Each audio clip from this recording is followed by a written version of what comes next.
Hello guys and welcome to our channel, The Crime Shadows. Join us as we take a look at how events unfolded in various crimes around the world. Our focus is on the details, evidence, theories, victims, investigations and mystery found in these crimes. If you wish to see more of our videos, please remember to subscribe, ring the notification bell and give this video a like. I am your host, Joan. In today's episode, we are looking at the story of Ruth Kamande, who was 21 years old in 2015 when she was arrested for brutally stabbing her boyfriend Farid Mohammed 25 times with a kitchen knife inside a house that they lived together. Though it had been long since they began cohabitating, it was on September 20th, 2015 in Buruburu, one of the estates in the capital city of Kenya, Nairobi, when hell broke loose for Farid. 2 days before this, on 18 September 2015, Ruth had found out that Farid changed his PIN number and password. This left her very frustrated because she could not access the content on her boyfriend's phone. Farid had changed his password and PIN after he realized that Ruth usually checked his phone. Ruth went and locked herself in the bedroom in order to try and find a way of accessing details of the content on Farid's phone. In the process, she blocked his SIM card.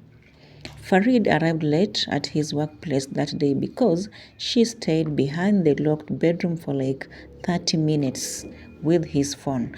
She later opened the door and Farid set off to leave for work. Ruth followed him, crying for not being allowed to read messages on Farid's phone. Farid told her that he didn't want such drama in his life, and the best solution was for him to end their relationship. Farid shared his frustrations with his cousin through WhatsApp messages. He also told his cousin that Ruth had even beaten him on the night before she woke up, wanting to forcefully read his messages. On the night before these awful incidents, September 19, 2015, Farid's uncle had gone to visit him at the house where he had been shortly living with a girlfriend. He didn't receive a warm welcome from the nephew's girlfriend as she left them in the sitting room and went ahead to lock herself in the bedroom. The uncle was surprised by her behavior and cold treatment. Upon asking his nephew why the girlfriend acted that way, he told him that Ruth had come across some old love letters sent to him about 6 years ago and she got angry. After a short chat with the uncle, Farid cited that he didn't want to have an argument with Ruth. Thus, the only way to do that was heading to bed and sleep. But before he slept, Farid called his sister to have a conversation. However, he spoke less and didn't respond to his sister's questions. He just told her that he was with Biggie, that is Ruth's nickname. The sister realized that his brother was being bothered by something and so she didn't insist to continue talking on the phone. On the following morning of 20th September 2015 at around 9 a.m., those who were preparing themselves for the Sunday services were alarmed by screams and shouts for help. The first person to hear the call was Farid's landlady. She got out and rushed to his house, which was just right behind hers. Just before she reached there, she heard Farid shouting, help me, she has stabbed me." She hurriedly knocked on the door while asking about what the matter was. Farid simply said, and I quote, "It's this one who has stabbed me." Before the landlord responded to Farid, he got stabbed again. At that time, the landlord had also arrived and tried to look for ways to save his tenant, but the house has been locked from the inside. He peeped inside the house and saw Farid painfully holding his abdomen with Ruth standing in front of him. They were standing in the corridor connecting the kitchen and bedroom. Ruth was blocking Farid from entering the kitchen with a knife in her hand. The only way for the landlord to help was to get the house keys, which Farid told him was near their kitchen window. The window was also closed, so the landlord broke it, but unfortunately the keys were still out of his reach.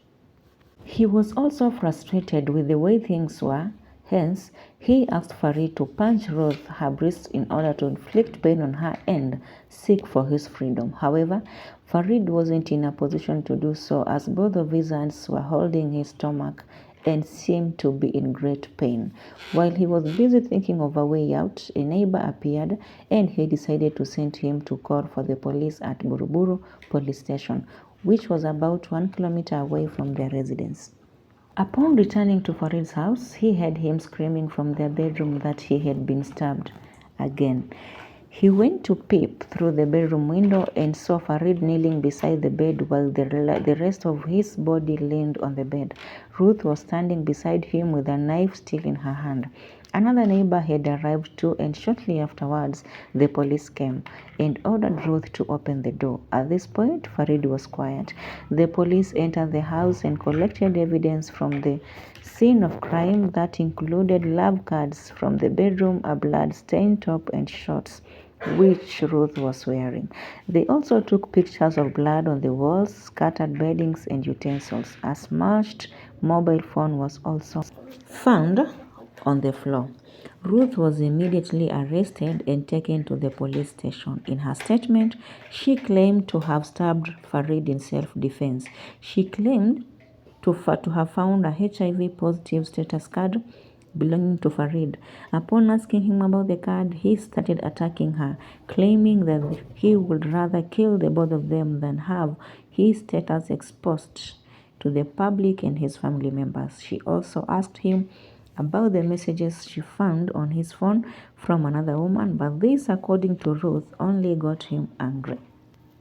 He threw her on the bed, sat on her, and stabbed her on the chest, hand, thighs, and stomach. In order to save herself, she pressed her thumbs inside Farid's eyes, making the knife to fall from his hands on her chest. That is when she took the knife and stabbed him too.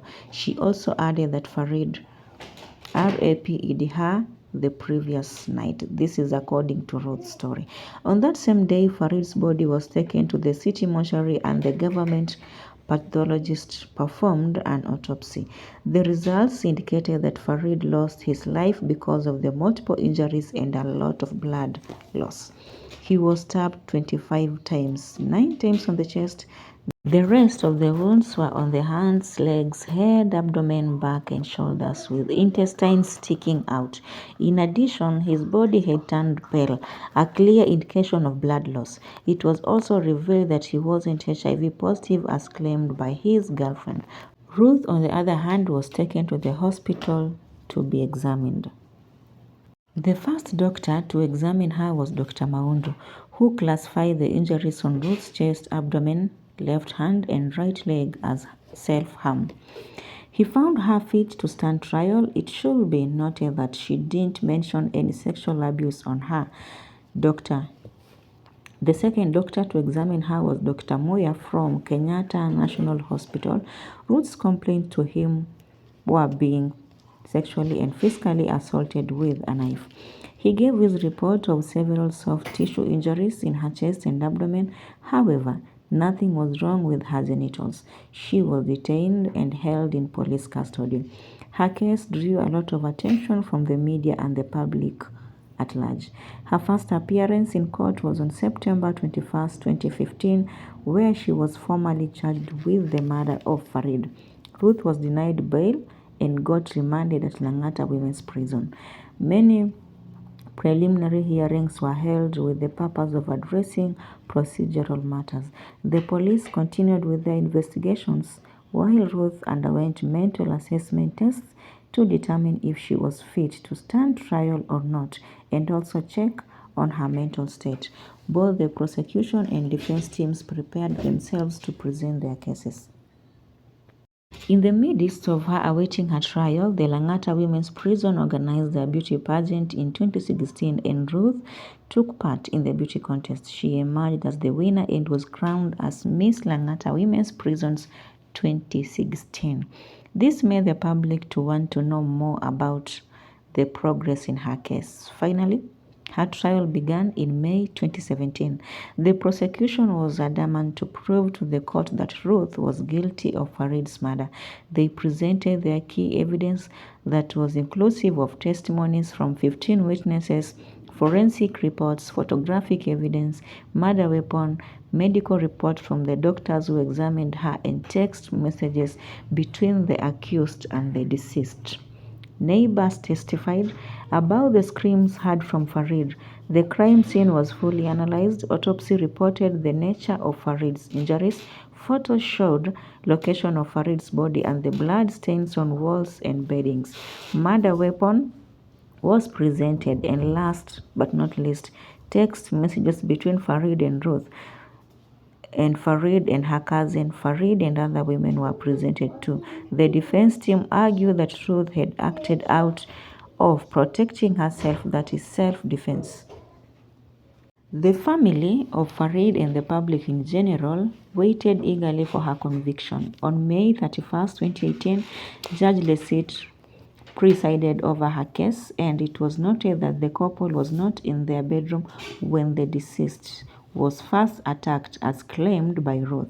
She could not have stabbed him from a lying position and caused all that harm in different parts of Farid's body, while Farid just sat on her.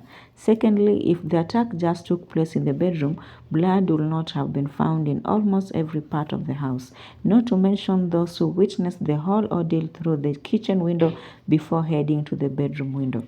It was declared that her actions were deliberately done to cause pain and death in a slow way, which proved Ruth to have had malice, spite, and hatred towards her victim. She resented him for keeping love cards from another woman and was full of envy. It was also proved beyond reasonable doubt that the deceased wasn't HIV positive because Ruth had claimed that the deceased had a HIV status card, but the police who took exhibits from the crime scene didn't see any torn document. The number of times Farid was stabbed was 25 and could not have been from someone defending themselves. With all the evidence against her, Ruth was found guilty of murder contrary to Section 203 of the Penal Code as charged. She was convicted of murder as charged under Section 322 of the Criminal Procedure Code. She was then sentenced to death on July 19, 2018. Ruth's lawyer appealed the conviction and sentencing of their client, but the appeal was rejected by the Court of Appeal in November 2020. She wasn't immediately hanged to death since the death penalty is a contentious issue in Kenya.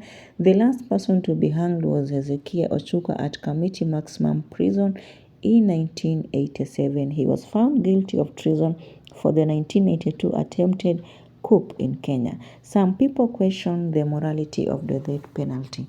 Prisoners sentenced to death usually end up with a life imprisonment. Another appeal was made after Ruth was given a chance to appeal her case at the Supreme Court of Kenya in October 2023. Judge Lesit at the High Court was quoted saying, "I want young people to know that it is not cool to kill your boyfriend or girlfriend. Instead, it's cool to walk away from a relationship when it breaks down." Ruth went ahead to study law and graduate with a degree on 27th November 2024. She is still in custody at Langata Women's Prison. Thank you so much for watching. We'll bring you an update once the Supreme Court gives its final ruling on the case. While at it, please remember to subscribe and ring the notification bell so that you can get notification as soon as we upload them on this channel.